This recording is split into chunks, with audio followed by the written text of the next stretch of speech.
Hello and welcome to the Clyde FC Podcast. Back once again, 3 weeks in a row, boys. What's all this about?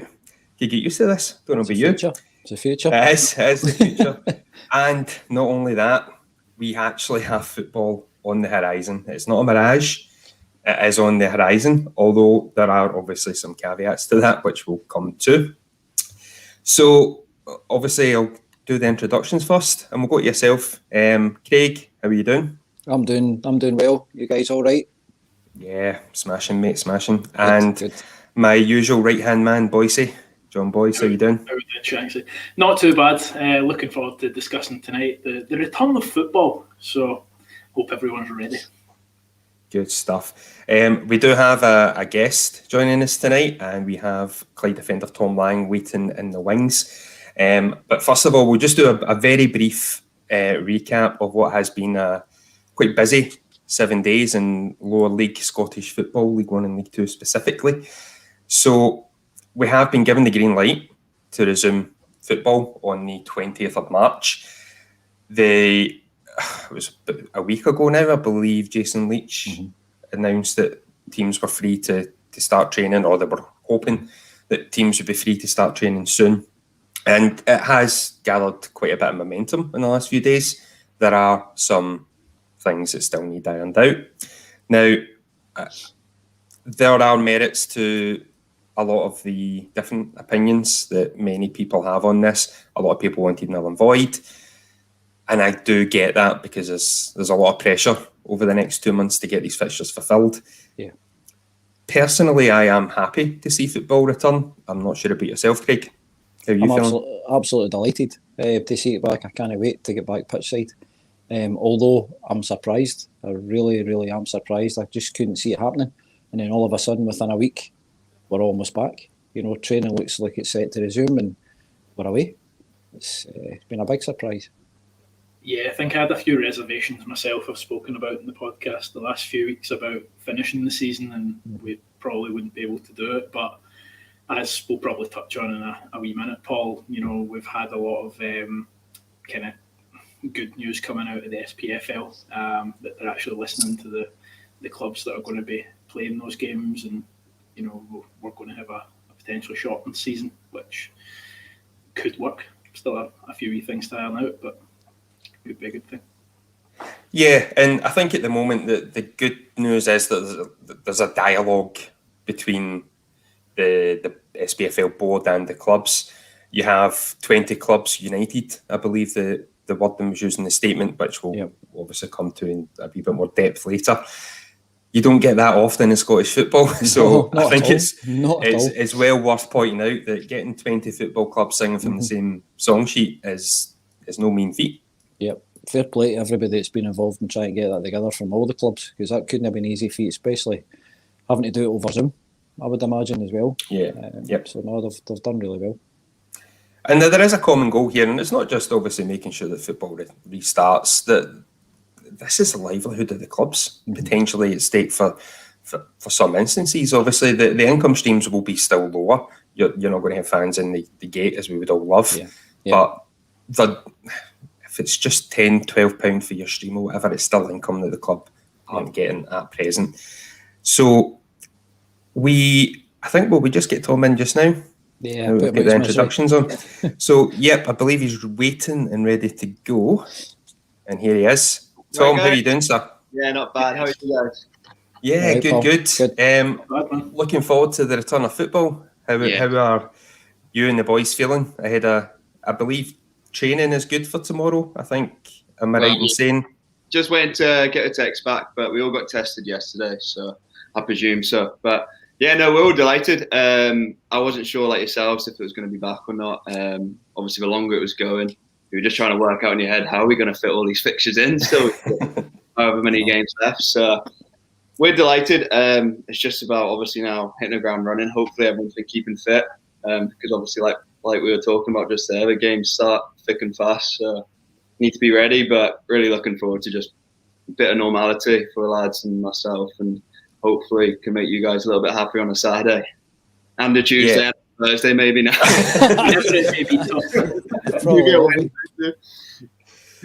So Well, there's a lot to cover, obviously, in the past week in particular, and it'll be good to get your input from the playing side, Tom, as well as obviously from a fan perspective. Obviously, get your comments in for anyone who is watching, and your questions for Tom specifically.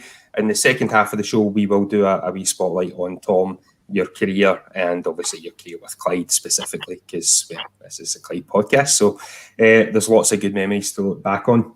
So, yeah, let's break down this last week, which has been a mad week. I'm sure we'll all agree, and even by Scottish football terms, it's been what I described as statement tennis. It's been a back and forth of statements from the SPFL, the clubs, etc. And we've got this green light to go ahead. On Tuesday, that came about as obviously the First Minister confirmed the leagues could resume League One and League Two, along with the Women's Premier League, I believe, as well. And the SPFL board and the club started liaising at that point over a preferred start date by Thursday, and this is where it starts getting a bit statement heavy.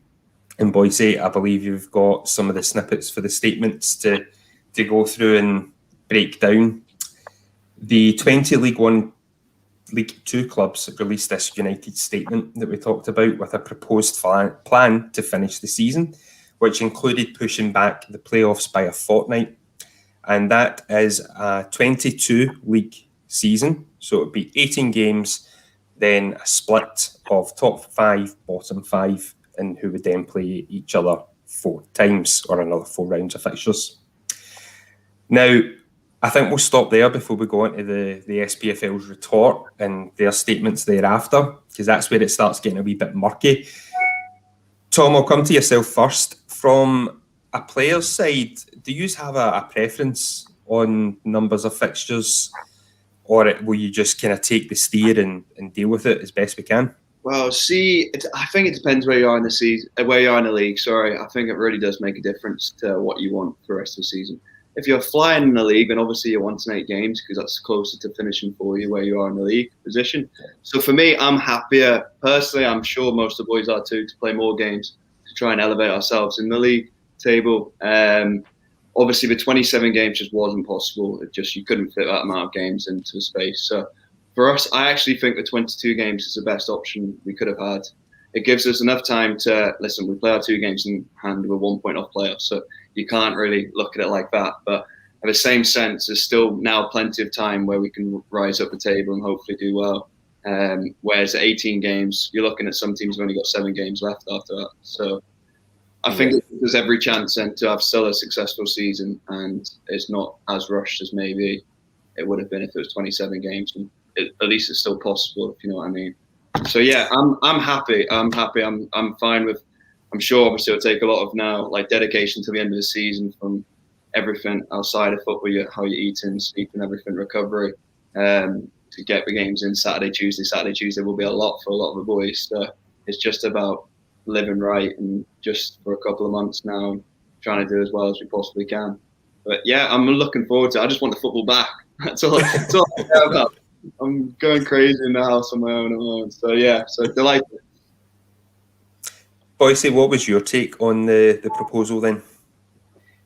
Yeah, I think it's been quite good. As I said earlier, I found that it was going to be really difficult with the 27 games, as Tom's mentioned. But it's good to see that all the clubs have united and, we've hopefully come to a resolution of it. It's nice to see that the competitive nature of things will possibly be there as well. Tom had mentioned that it kind of depends on where you are in the league. I think we're in a particularly interesting spot because we had so many games in hand. A couple of wins and we're in that top split potentially, and it's going to be one of those things. But yeah, I think it's all going to be good. I think as Tom said, the boys are ready to go, and I'm certainly ready to get football back in my life on a Saturday. Beach match of the day. See, the interesting thing is with the split. See if you let's say you finish 6th, right, and you're only 2 points off 4th position, let's say. And surely it's easier, obviously, like I said before, I'm not bothered, you just want football back now. But surely it's easier to play 7th, 8th and 9th and 10th place than it is to play, and you've got a better chance then to get into a playoff position. Yeah, that's the only part I don't really understand of it. But at the same time, we'll deal with that when you come to it in a couple of months' time. I think it's been an issue before in the top flight where you have had those. I wouldn't say even it's an anomaly as such, because I suppose by football the way it is, that if you finish say 7th in the league, you're more than likely to beat say 10th or 12th in the top flight. Mm-hmm. So you have had instances where the 7th place team in the top flight of the SPFL has finished with more points than the team that finished 6th. Now, in a more condensed 10-team league that we obviously play in, you could very well have that situation, Tom, that I think you were maybe touching upon, where if we finish 6th, if we were playing, say, teams finishing 9th, 10th, that we would be hopeful and expecting to beat, per se, we could finish with enough points to actually finish in the playoffs. Yeah. So that's going to be perhaps maybe a wee bit of a sickener for some fans. What do you think, Craig? I don't know. I'm just want to touch back on a point that Tom made earlier on. Who's going to tell Ali Love and Wee Monty that they need to eat, drink and sleep well? I think that'll be a struggle first off. But no, I think that's a great idea, to be honest, doing that kind of top 5, bottom 5. I think it's going to keep it really tight. And as you say, if you're in 6th position, all right, on paper you might be looking at the teams at the bottom 2 or 3 that you should be beating, but they will be fighting for every scrap and every point that they can get. You know, it's going to make everything really, really competitive, if not even more competitive than what we'd be used to, especially with being a shorter season. Yeah, I think one of the things as well, you've got the fact that we had started the season and, you know, teams have played maybe an average of 10 games, but as we've seen, like, players have left, new players have came in, the squads might not be exactly as they were before it, so there's that competitive nature as well. We've had a lot of kind of younger boys come in, and a couple of the comments mentioning Michael McGlinchey coming in, so that could be a potentially good thing for us without playing any games, you know. Just time will tell, I guess. Yeah, from a player perspective again, Tom, do you treat this as almost like a mini pre-season because of how long a gap that there has been since we last played? Our last match was Boxing Day. Normally you'd finish the season, wouldn't you? And you'd have 4 weeks off, max 4 weeks nowadays, not even 4 weeks probably. Yeah. And then you're back for pre-season training. So we've had, over 2 months now? So a lot longer than normal. So hopefully everyone's been ticking over. We've been set a Zoom and 3 times a week a Zoom class, and we've been doing running, like an off-season program kind of thing. So as long as everyone's stuck to that, we'll be absolutely fine, I'm sure. And we've got a couple of weeks now to just maybe get in a few running sessions, and just hit the ground running. That's all you can do. It's going to be tough. Everybody's in the same boat, though. Yeah, exactly. That's the thing, Craig. Like, see, if it was just us, then obviously it'd be a lot disadvantaged. But listen, everyone's in the same boat. It's never happened before. We're living in these times at the moment. You've just got to get on and deal with it. It's the team who's going to do the best this season. Is just one who's going to get on with things and just knuckle down and try and start off right. If we start off strong, it might take a few teams to get going, a few games. So listen, it's just about as soon as we get a chance to play again, hopefully on the 20th of March, and set up strong straight away. Yeah, I think that's a really good point, because I think there was a few teams that had built up a wee bit of momentum, started to kind of find their feet. We were unlucky with obviously a lot of different postponements through COVID and weather-related issues earlier in the season. We never really seemed to get that opportunity to really get any proper momentum, string of results together. And when we were getting a string of results, it was normally a couple of defeats off the back. So hopefully with maybe this Monday, Tuesday and or Thursday set up, it does give that opportunity to really get a wee bit of momentum behind this season and push on. And 2 or 3 wins gets you well clear of the bottom 2 positions, and you start not breathing easy, but you can start then concentrating on chasing the teams ahead of us rather than looking over our shoulders. Definitely. There's nothing worse than football looking over your shoulder. You always want to look up no matter where you are on the league table. If you believe you're going to have a successful season and you believe in the players around you and the management team, which we all do, then you should be looking up in the table and not down. So as soon as we're back, it's just about how many points we're off from the playoffs and whatever, and getting up that league table, hopefully. And I think, like you said before, the season's not really even got going for us. We played 8 games, and we played 8 games where it's been stop and start. So it's been frustrating first little quarter of the season or whatever it's been. But yeah, well, I'm sure we're all just looking forward to just playing week in, week out, hopefully twice a week, and getting a run of fixtures, which we haven't had a chance to do yet, really. Yeah, so hopefully we'll find our feet quick and, yeah, just enjoy it. Just looking at the comments coming in, we've got a good comment here from David DL saying that he's glad that it looks like we'll be resuming, but he's concerned about the condensed fixtures and obviously having a smaller squad being impacted by injuries and possibly suspensions as well. Boise, I think you mentioned obviously the new signing, Michael McGlinchey, which was mentioned by Danny. I think it was agreed kind of verbally ahead of restart, so I'm assuming there might be some news on that incoming. With regards to the squad, do you feel that we're okay numbers-wise, Tom? How do you feel we're kind of set generally? It's tough to say, actually, because there's a couple of outgoings as well in January, with Cammy Palmer obviously leaving. Matty Shields has just had his ankle operated on yesterday, I believe, so he'll be out for a while still. So it's nothing to do with me. I'm a player. Of course, it's going to be tough with the amount of games which we've got, but like I said before, it's just about how you live your life now and just giving yourself every chance to being able to play 2 games a week. It's going to be difficult for everyone, and I'm sure there's not going to be many clubs in League One who'll have a budget to have a squad of 25 players. So we've just got to go with what we've got and just hope for the best on the injury front. That's all you can do. But just look out for yourself and prepare and just live your life right. Maybe give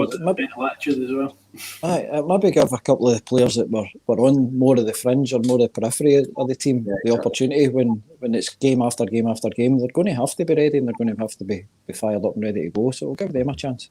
Of course, yeah, definitely. I think it is just about using the whole squad. We'll have to obviously use the whole squad, and we've got a full bench, and that's hopefully if any injuries just before any niggles and that, everyone should be fine now. Obviously at bar you might show who's just been operated on, so at least this gave us all a chance to freshen up again and be ready for a big run in now to the end of the season. So Dean McCurdy's got a good comment, I think. So once the training starts, you had mentioned that it's most likely going to be running and stuff. Do you think it will be like a mini pre-season, or will there be lots of ball work to get the rust away, or a wee bit of both? Yeah, I think it'll have to be a wee bit of both. But to be honest, it's not going to be like a normal pre-season because we've only got 2 weeks until the games start again. So it can't be just running. So that's a good news for the players. But hopefully I'm sure we'll do some running tomorrow. So I'll get an early night after this. We'll obviously do some running, see the levels and see if anyone needs to get maybe a little bit more running in them. But yeah, it can't be. It'll only be 10 days of running max. So I think it's important we do ball work as well. Obviously, I'm going to say that being a player, but I think most of the boys have been able to do a running. It's pretty easy. Obviously, just go for a run when you're road running or whatever. But a lot of the boys might not have touched a football for 2 months. So that's where you need to obviously get a ball out and just train as usual in that sense to get your touch right and that. But that comes pretty quick. So I'm sure we'll be fine. It'll be a bit of both, but I'm sure it won't take too long to get back to normal levels. Yeah, we've got another comment from Rory Holmes. How much of an impact do you feel it makes to the players having restrictions in place and also no supporters? Is it harder to motivate yourself for games, and does it feel like a real match or a bounce game? Yeah, well, it's definitely not the same. There's no doubt about that, obviously. That was a big thing for me coming back. I was hoping the fans would be there. It's great coming out, starting a game at Clyde with all the fans being there. And it does really motivate myself, and I know for a fact it motivates the players and the other players. So it's not the same. It doesn't feel like a training game because people are watching at home, and it means a lot to everyone. So it doesn't feel like a training game in that sense. But sometimes when you maybe the weather conditions or something goes against you, and the fans can just spur you on sometimes, and really, it's happened a lot, especially at home, where you just get that buzz and that extra bit of energy because of the fans supporting you like they do. So without that, yeah, you do miss. Maybe it's just 5-10%, but that can be a massive impact in the game. So it's not the same. But listen, you've got to deal with what we've got to deal with at the moment. It's not normal times. We all know that. So just getting on with it and not letting that affect us. But yeah, I'm sure every single player will be missing their fans and can't wait to have you all back. Yeah, hopefully not too much longer. Oh, yeah, exactly. But I mean, you never know. The playoffs, they're talking about in England the last game of the season, aren't they? So we're just hoping it's the same kind of date for up here, and that'll be similar sort of time, won't it? So. Yeah, I think obviously the Euro's being played in Scotland as well. If they're looking for a couple of test events to get fans in, I would quite be happy to nominate Clyde Football Club. I don't think I'm overstepping the mark. I'll get an angry text message in a minute if I am, but I'm quite happy to put Clyde Football Club forward for said test events. So at the moment we're looking at the first match that we have in is the Scottish Cup against Keith on the 23rd of March. Now, obviously, we're due to play on League on the 20th. As of this moment, I don't believe we know who that will be against. As to the actual cup match, there's probably a degree of will it or won't it, because the Highland League themselves, I think, have only played 2 or 3 games. They've very much been in lockdown much longer due to weather as well as COVID. There is a possibility that the Highland League teams, if you're going by online rumours, and I have to emphasise that is only online rumours, that they may not even contest the Scottish Cup this year. So we could be, again, hypothetically, not actually playing come that Tuesday. Which would be a shame for them. Yeah, you've got to think as well, the PCR testing, not everyone will be able to afford that on a weekly basis, and that's one of the things I was wondering for League 1 and 2. Is there going to be a grant for that, or are the club's going to have to pay? There have obviously been a number of grants. You had the Scottish Government one, they had the James Anderson grant as well, so I think that may or may not be kind of linked to that, Boise. But yeah, for clubs like Keith, and it can't be viable really for them. Like if they were maybe getting a gate for it, I could understand them saying, yeah, we'll put this on, but they don't even have a streaming service that they'll have, say, 200-300 Clyde fans wanting to tune into it, that would potentially kind of balance out that one-off cost. Aye. Just need to wait to see how it goes. Need to see what happens. Yep. Declan Lewis has got a couple of questions coming in. So, do you think that you're ready for 3 games a week, Tom? And who is your favourite / best player that you've played with at the club? So, first question: do you think you're? You don't know until you play the 3 games. To be fair, I feel like this lockdown, I've looked after myself. Been hopping over. I need to be careful what I say here, but I've been hopping over a park and getting the ball out and playing on my own and doing my runs. So I've been doing that, but you don't know if you can play 3 games a week every week until you do it and see how it goes. But I'm going to give it my best shot anyway, of course. And the best player I've played with is Goody, definitely. He's got everything. Yeah, I don't think there'll get many disagreements with that. Boise, is there any other comments you want to call out, or will we? Yeah, there's a couple from Richie. So we've kind of covered the most games to play.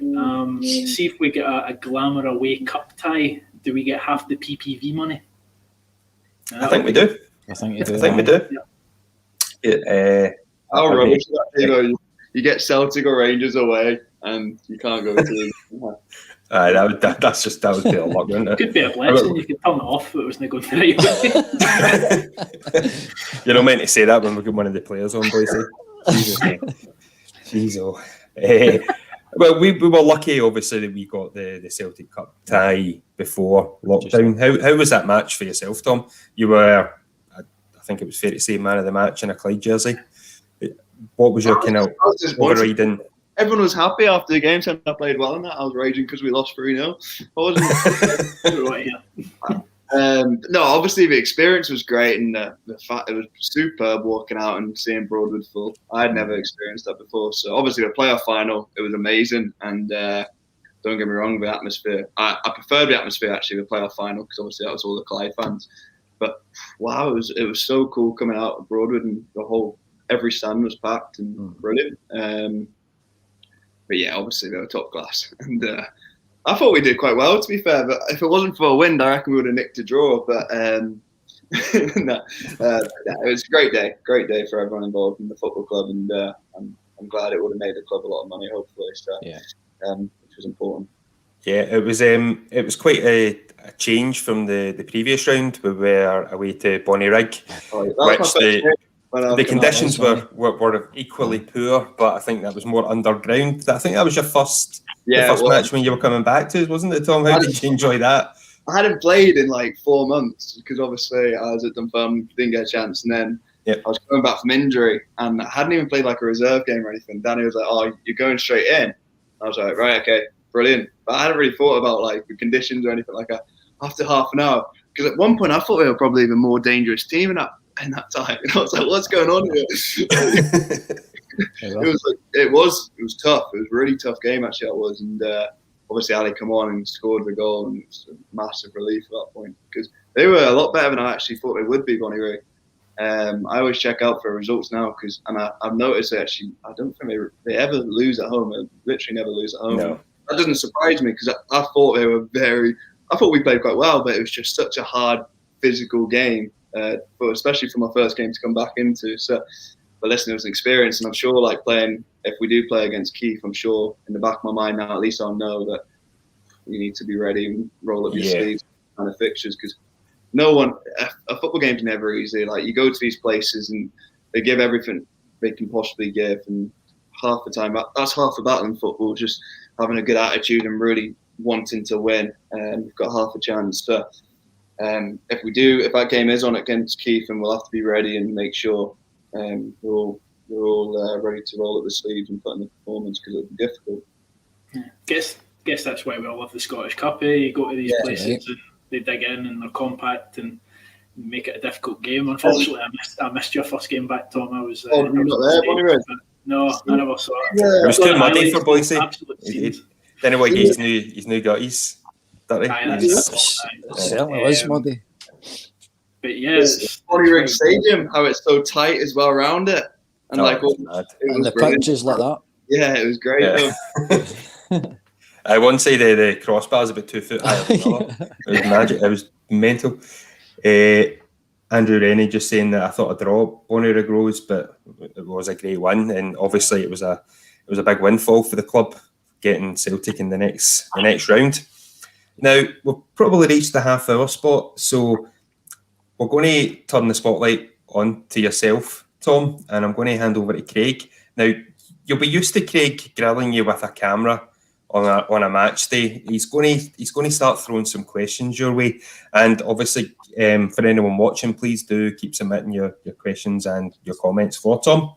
So, Craig, you want to take it away? Yeah, we're going to do the Soccer AM rip-off, Tom. So you've got your teammates to stick it to. So the first one is, who is the best trainer at the club? Christoph, when he's fit. His feet are so good. I hate picking up Chris. I always foul him. I can't be bothered him. I think did Ali Lovno say Christoph as well? Didn't he? I'm not sure. I can't remember.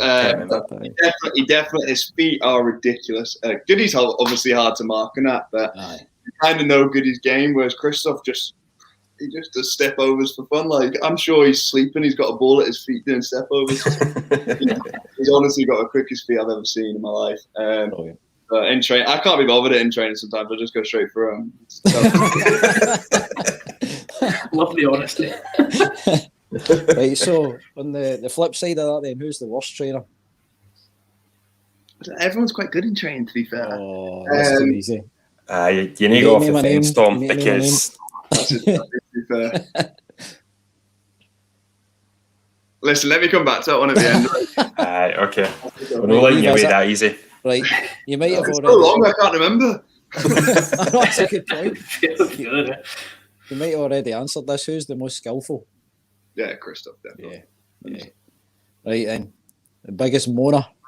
Who gives you the most moaning abuse? To be fair, everyone we've got a great like chemistry in the team, but see when we want to be, there's a few of us who are moaning miserable bees, but I'm not going to say it. So Mitch is the biggest, I would say, but like Lovey is miserable sometimes, really, really miserable, moany, can get like heated in the change room. Goody's a big moaner.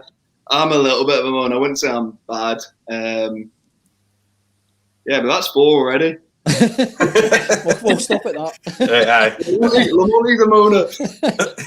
Right, and so who's the most intelligent? Toughy. I'm not sure we're blessed with brains in this team, to be fair. I would say that's been a recurring theme. I'd say Ross Cunningham, to be fair. He surprised me sometimes. We do like quizzes on the... So we did a quiz because there was an argument who was thicker between Goody and Lamont. Goody won. Lamont's the thickest. We'll quote that. But some of the questions were actually quite difficult, to be fair. And so we would obviously just skip them because Goody and Lamont had no chance of answering those ones. And Ross knew him, so Ross is going to, and I'm sure he's doing a degree as well at the moment, so I'm giving Ross. Right, boy. So you've answered the next one, the least intelligent, unless you want to change your answer. Good one. Right, this is one where you're not allowed to say yourself who's the best dressed. See, to be fair, I think most of the boys are quite well dressed. I would say Rumsby. Oh, I don't know, actually. We've got Kev Nicol, actually. Wow. I think we've got a team where everyone likes to go all out. Like, Lovey will have his blazer on. Kev will have his blazer on, tight trousers on, like, proper shoes. I'll listen to the podcast when Lovey was on shoes. But most of the team are, like, proper give it a good go, if you know what I mean. So, yeah, I'd say Kev or Rumsby. Cool. And who would you say is the biggest joker in the squad?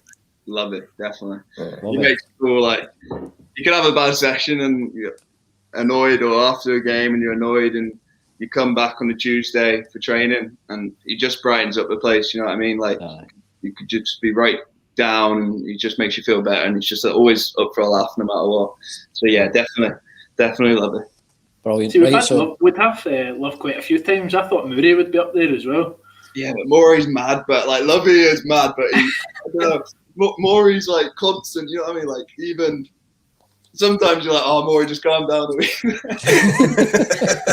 But no, Maury's a great guy. Like he's always so positive and like just having a laugh all the time. But whereas he's like patches, you know what I mean? So like he'll come in and he'll have a laugh, and then obviously he'll train hard. But Maury's just always so. What was on it? Was in all the time. He was making us look for more roles in the changing rooms and the fans game. That's what I'm asking. Like, what's happening?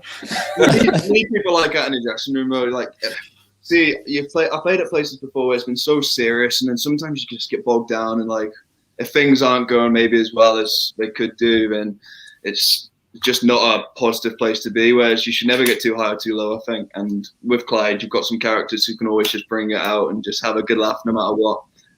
So I think that's really important for the dynamics of a changing room. Oh, brilliant. Yeah, I think since Danny and Alan came in, I think that's the overarching message that you get from any player that's worked under them, is that the unity and that bond that the players have working under these guys is what helps make them so successful as a partnership. I think so, yeah, definitely. I think that was a big thing for me. Obviously, I really like the club. I love the support, and but the management team and all the boys are just so good to me. Like, you just want to turn. Sometimes I've gone to train on a Thursday night at different places, or Tuesday night, and you're just like a little bit tired. You've maybe had a tough day or something. But see at Clyde, like, you just look forward to it because you just love the banter and that, and like even. Maybe if things aren't going great, like I said before, but you just go in and it's just the jokes are getting cracked out and you're just having a good time, like just with your pals. Basically, it's like being at school almost, and that's great. Like I think no matter what, you just enjoy it. So obviously it helps a lot when you get 3 points on the Saturday. But Yeah. I mean, Yeah, it is, no matter what, it is obviously like a good place to be, Clyde. So it's good. What was the one we were coming back to? Was it worst trainer? Yeah. Right. I Name can't names. say myself because sometimes I'm rotten in training. We'll let you away with it. So, See the term. See, like when people say, "Oh, train like you play." How I don't get that term, because how can you train like you play? Like you play like you give everything on the line on the Saturday. Like you do everything you can. You can't do that in training. So that's what I always say. Like Maury's always one for that. Like train like you play, but if you train like you play, you would be getting injured all the time. Because too right. you know what I mean. By the sound of things, Christoph's going to be more injured all the time if you keep going through him at training. It's no wonder he's injured all the time then. We know what's happening. Guys get brittle ankles because of Tom. No, it's nothing to do. Just quickly before we move on, sorry, Craig. Chris Joe's asking a question. When the pubs open again, Tom, can you be his wingman? As long as he gets the pints in. There you go, Chris. You can confirm back to us in the comments that you're going to be getting the rounds in. Tom's on board. Right, Craig, sorry, back over to you. Brilliant. So, a couple of things that the guys wanted to ask was your early career. What was your first team breakthrough? How did you get in? It was at Dumbarton, as in previous clubs. Yeah. Yes, You first senior game and what happened? Yes, it was Dumbarton against Hibs. It was just like the last 10 minutes, centre mid. Come on, it was good. It gave me an opportunity, but it took me ages. To be fair, it took me a year. So I went to Dumbarton for the last 6 months of the season, and then Shanra for the first 6 months of the following season. And I did get opportunities. I played about 10 games between the two teams, but like just coming off the bench, I'd maybe start 1 or 2 games in that period, but it was never like week in, week out until I come to Clyde and I got an opportunity. Danny gave me an opportunity and I played the first 10 games before I got my knee injury of that season, playing right back and a couple of games centre mid when I first came. But that was the first time I'd actually played week in, week out. And I'm not going to lie, like I struggled big time. See, when I was at Dumbarton, I just kept thinking, I'll play a couple of games and I'll get used to the standard and then I'll kick on. But it just took ages and ages and ages to get that proper opportunity where you're playing week in, week out. So at some point I was like, right, this might not happen actually. I might just keep going down the leagues here. And obviously I knew I was a centre half, but maybe because I wasn't physically strong at 18, 19, not many boys are at that age. So maybe I was playing out of position a lot when I was playing men's football, so that wouldn't have helped. But when I come back from my knee injury, obviously Danny put me in centre half eventually, and that's when I kind of kicked on, I thought, in my career. More settled. Aye. Yeah, I felt much more confident going into games. I knew I was going to have a good game before kick-off. So, that's basically the story of my career. Sorry for boring. What about your first game with Clyde? Do you remember much about that, or who was it was 0-0. I want to say it was Annan. I played centre mid with Kevin Nicol. Annan, I'm not sure if it was Annan. It was a team like Annan, right? And they had a man sent off after the first 5-10 minutes, right? And me and Kev were both playing defensive mid. That was a formation that day, and they had got a man sent off. And I remember the fans going crazy because me and Kev had been on the pitch for it was 60 minutes and it was still 0-0. And we were playing defensive mid, and it was just like we were having no attacks in goal or anything. At this point, Clyde was a different team to obviously are now. Yeah. We didn't have the same creativity. We obviously had Goody up top, but it just wasn't like me, for example. I was probably the most attacking player in that team at that point. So it was like we were struggling to create much. But and I remember the fans booing at half time. So what a difference like a year made from when I joined. Like it was quite a hostile atmosphere. And I had never really had that, but I understood the frustration because it was a big club. There was a lot of fans there watching us draw at home. And I'm sure they had lost 5 games in a row or something before then. So I understood. Listen, it's a club everyone they loved, and they weren't doing well as they should have been doing. So that happens. But I remember thinking, God, we need to get a finger out here. Otherwise, it's not going to be an enjoyable place to be. But luckily, a year down the line, we were fighting for playoffs, and then obviously we got promoted. So, I've had a great experience with the football club. That's one of the things that we touched on before we came on as well, is that you've always had, seems to have been an almost instant, really, really good connection with all the fans. You know, they took you into their hearts almost immediately, from what I remember. You know, brilliant. To be fair, we went on a run then. After that game, we won the next 5 games in a row, and it was brilliant. To be fair, and I was playing right back, and I was actually loving it, thinking this was my new position at that point. Until I come back after injury, and I was shocking. But yeah, so was your hair at that point, if I remember. Somebody calling me that guy from Happy Feet, lovely. Cavey, mine with the Captain Caveman. Yeah, no, it was great to be fair, and it was completely different to what I'd experienced before, because I had never been like a mainstay in a team. This was the first time I had, and we were winning, and it was just brilliant. The fans were back on our side then, and then I got injured, and it was a nightmare. And I thought it was a bad injury as well, and I knew I was going to be out for at least the doctor said it was going to be 9 months at the time. So it was one of them, like, wow, what's just happened here? Like, things were finally going well, and obviously that happened. So listen, it was just one of those you have to get your head around quick, because I couldn't believe it. It was the first time in my career things were going well, and that happened. So I just focused on getting back fit, and obviously the season afterwards we got promoted. So it all worked out great in the end. Yeah. And we'll probably touch on the promotion game a bit later on, Paul. Absolutely. So you moved to Dunfermline. I'm quite glad to say it didn't seem to really work out to your benefit. So, quite glad. I don't mean that. No offence, Tom, but it was great. No offence to Dunfermline, but we're all quite pleased. So, do you regret it at all, or is it just one of these? Listen, you can't regret anything in life. Obviously, I still do have a great connection with the club at Clyde. But it was one of those. It was a moment, an opportunity. There was a few other Championship clubs coming interested, and it was just an opportunity for me to progress my career. Yeah. And I thought, full-time big club like Dunfermline, and I thought I was going to get a chance. I never even thought for a second I wasn't going to be anywhere near it. So, listen, I don't regret it. No, obviously looking back, I knew I wasn't going to play. I wouldn't have gone. But you don't know that at the time. So you've got to take that chance in life, I always think, and I think you have to, because it could have gone brilliantly. I could have got a move from Dunfermline at this point. You know what I mean? So you can't look back like that. I've just got to be ready. Obviously, in the summer now, when I eventually go to Rayford, I'm hopefully can make it different this time around when I go full time again. Do everything I can to progress my career. But listen, I'm delighted that I've managed to get back at Clyde this season, and hopefully now we can finish the season strong and actually do what I wanted to do when I come to the club and have a good, successful season and make the Clyde fans happy at the end of the day.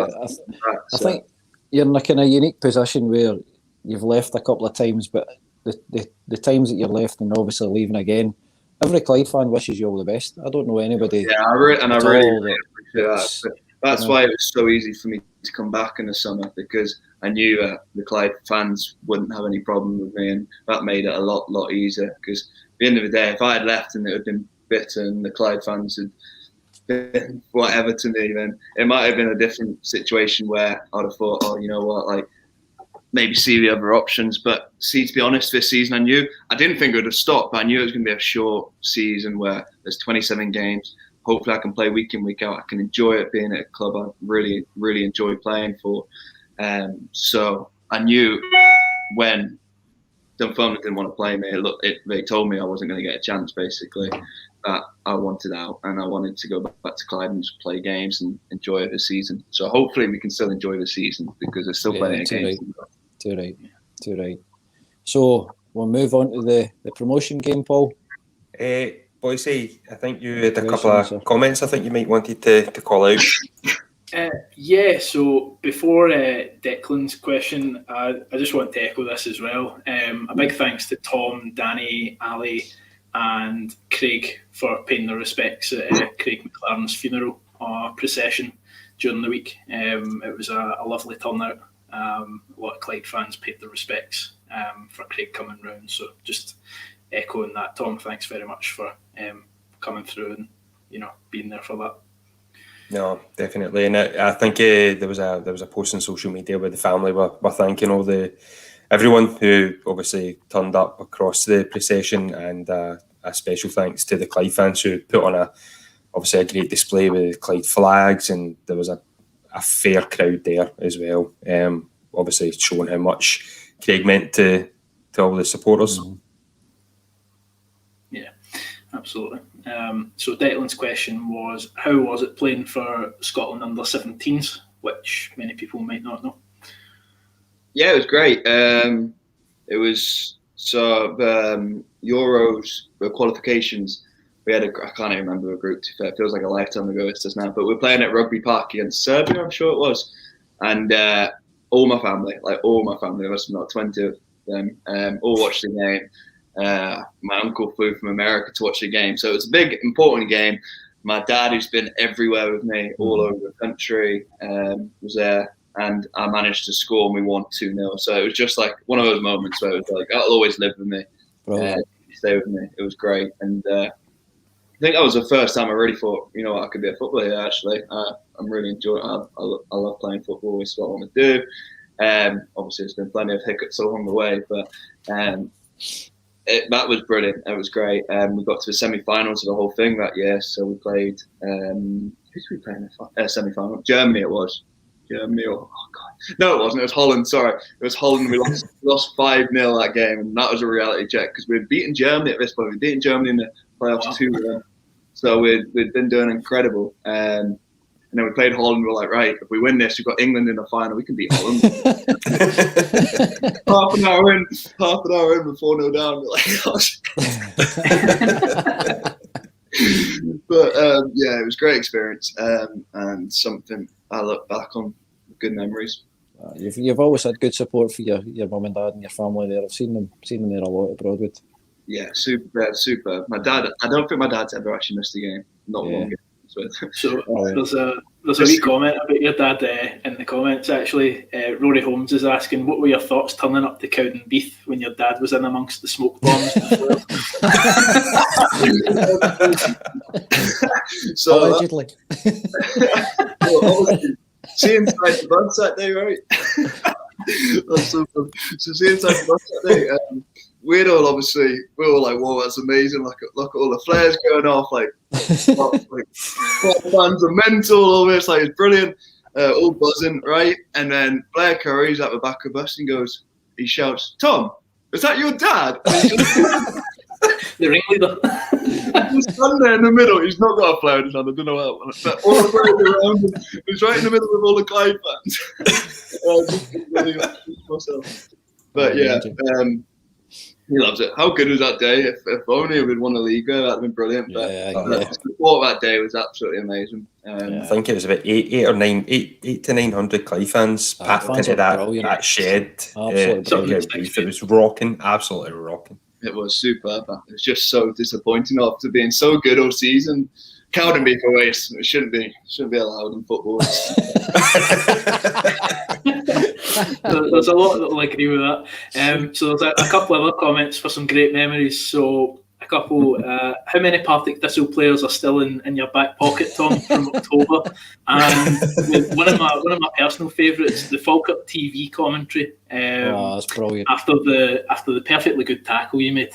Have you seen build up to the penalty? I've seen it. I watch it every night before bed so I can go to sleep. No, I love that. Oh God, it's brilliant, isn't it? Because I seen on Twitter the other day it was a year since that game or something like that. So doing it around on Twitter again. Oh, I love it. The more publicity that gets, the better. You don't repeat. I generally think I've seen a few tweets on that actually, and some people obviously saying it's a good tackle, which I think it's a good tackle. There's a lot of people saying the referee's had a clanger. Honestly, see at the time, I couldn't believe he's gone down holding his ankle because I've gone round the play. I've not gone through a back. It looks maybe like I've gone through a back. I've just come up from the inside him and it's maybe been a bit fast. And people say out of control or whatever. It's not out of control. I've won the ball. It's great to see Ali Love when he gets the ball from the tackle. Just look. No, he stops. Okay, going to go on here. No, but I mean, if a referee seen Ali just stopped, normally 9 times out of 10 he would have gave a foul because if the players obviously thought it was a free kick. I said to Ali at halftime, "What are you doing, stopping?" Tell you what pass he played after. Sure was. Oh, what a I love that pass with outside his boots. Absolutely. Superb. Brilliant. It was a great day. Penalty as well. It was just all brilliant, wasn't it? That clip. Oh, it was smashing. That game was smashing. We can't wait to get back to that, can we? Oh God. I know. Superb. I get a tear in my eye thinking about it. I really do. So see when after the disappointment of the Cowden game, how did you lift yourselves up for the start of the playoffs? Honestly, Craig, see, to be fair, we were see that season, I went into every game thinking we're going to win this. Like, I never thought once we might not win the game of football. So to be honest, Steve, from the first playoff game, I thought even Edinburgh City was a tough game away, and we won 1-0. But I knew every time we played at home, we would have beat Edinburgh City. So as long as we got an all right result away, then I was really confident we would do well. So I never had any doubts, to be fair. Obviously, it was quite nerve-wracking when you're 1-0 down going into the second leg of the final, but I still was very confident we'd do it. To be fair, I see that season, honestly, like the confidence and belief we had as a squad was ridiculous. Like, anyone could have played, even when Goody broke his wrist? Yeah. Like, we're still, like, don't get me wrong, like, the attacking threat's a bit different then, but we never, like, we wouldn't concede goals at this season. Like, it was just like, if we wouldn't win, we would draw. That'd be like the worst. There was obviously a couple of like shock results, maybe a Cowden beef last game of the season, which was a shock result because I did not expect that at all. And obviously when we found out about the point deduction against Algan, I was suspended for that game.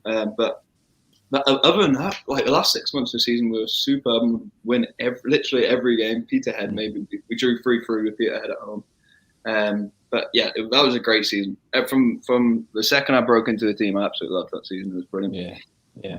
There were so many games that just had that big game feel as well. Like, it was and the weather, I don't remember seeing that season. The weather, I don't know why I remember this right, but like I remember playing Albion Rovers.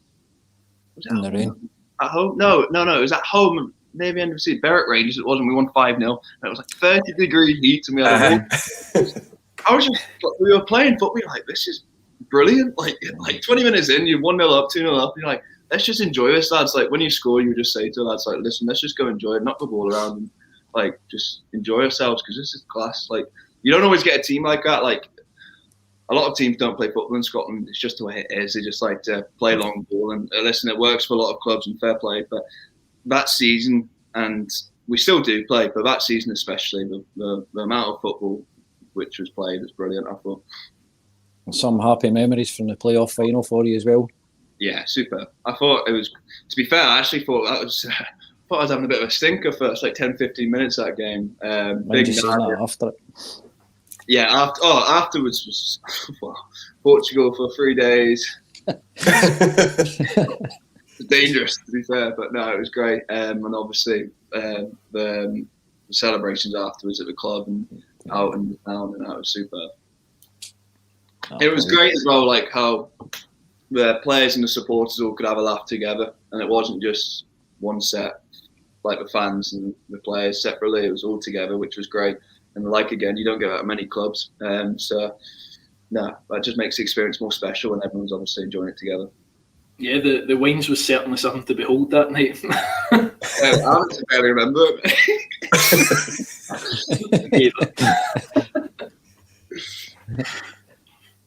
But yeah, great times. Really, really good times.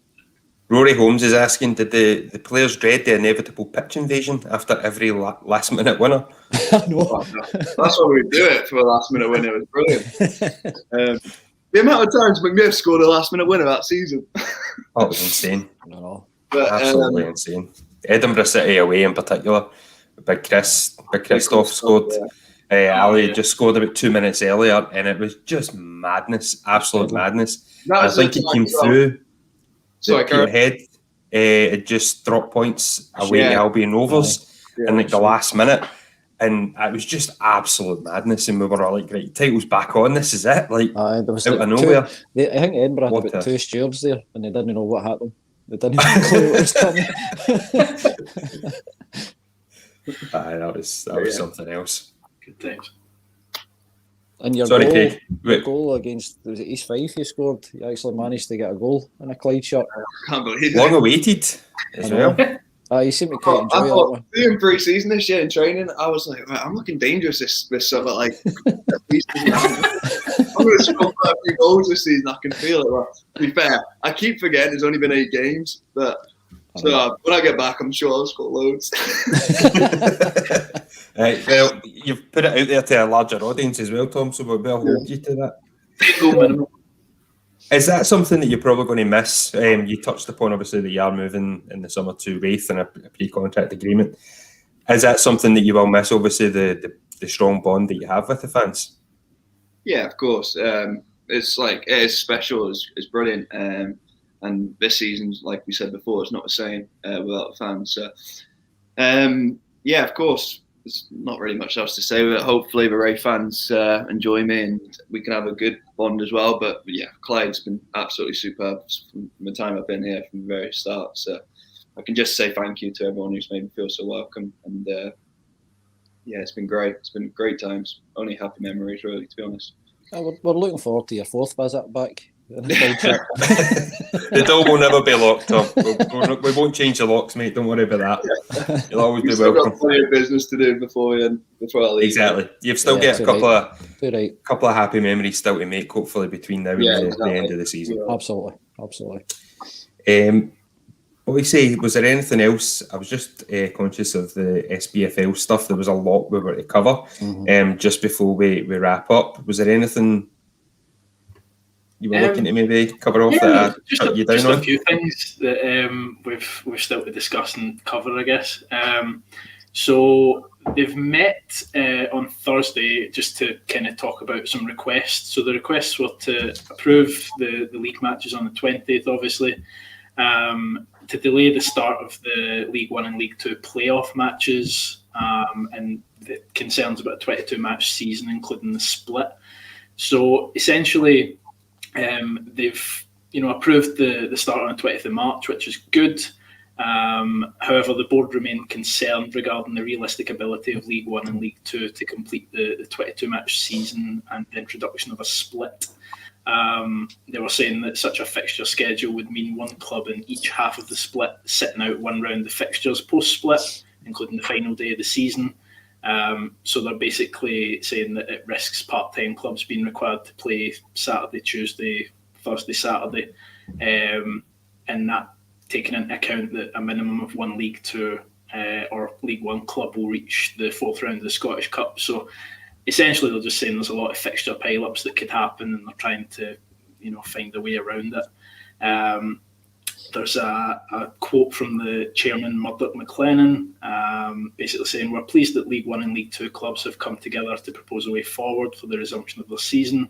However, it's our duty to underline that the SPFL board has severe reservations about the practicality of part-time clubs being able to complete a 22-game season, including the split, in time to complete the end-of-season playoffs. So, in the board's view, an 18-game season would have created far more flexibility. But that said, we respect the right of League 1 and League 2 clubs to determine how many games they'll play." So from that, it's good that they're listening to the League 1 and League 2 clubs to, have their say on it. It's not like the book's shut on it. I guess we'll need to listen out for more updates to see how the playoffs and, the split might work. I think everyone has a few reservations on that. But the underlying thing is that we know that the Scottish Cup's back and we know that the league matches will start on the 20th. So I guess we'll just need to wait for confirmation on who we've got. I was saying to you guys pre-podcast that I had a quick look at the fixtures and I couldn't quite believe that Airdrie was away followed by 2 games at Cove, then realised that it was all in alphabetical order because they've still assigned them all. So we've still got that. But yeah, hopefully we'll hear something soon and know a bit about it. Yeah, so I think the kind of Cliff Notes version is that, football's back. How and when it finishes and how that will look is still a wee bit up in the air. But hey, this is Scottish football. Why do something smoothly when we can just throw it together and see what happens at times? It's the wonderful game that is Scottish football, isn't it, guys? Right, conscious of time. Tom, it's been an absolute pleasure having you on. Thank you very much for coming to talk to us. Yeah. We wish you all the best, obviously, at Wraith Rovers. As we said, you will always be welcome back at Clyde, and thank you for the memories, the promotion and everything else, and obviously for your continued efforts this season. Don't give up the ghost just yet. We still need you. And to yourselves, Craig, Boise, pleasure as always. Yeah, to everyone commenting, the comments have been great tonight. It's been running hot, so apologies we haven't been able to read them all out. We will be back again next week as we edge closer to the return of football for the Clyde. And until then, stay safe and come on the Bully Me.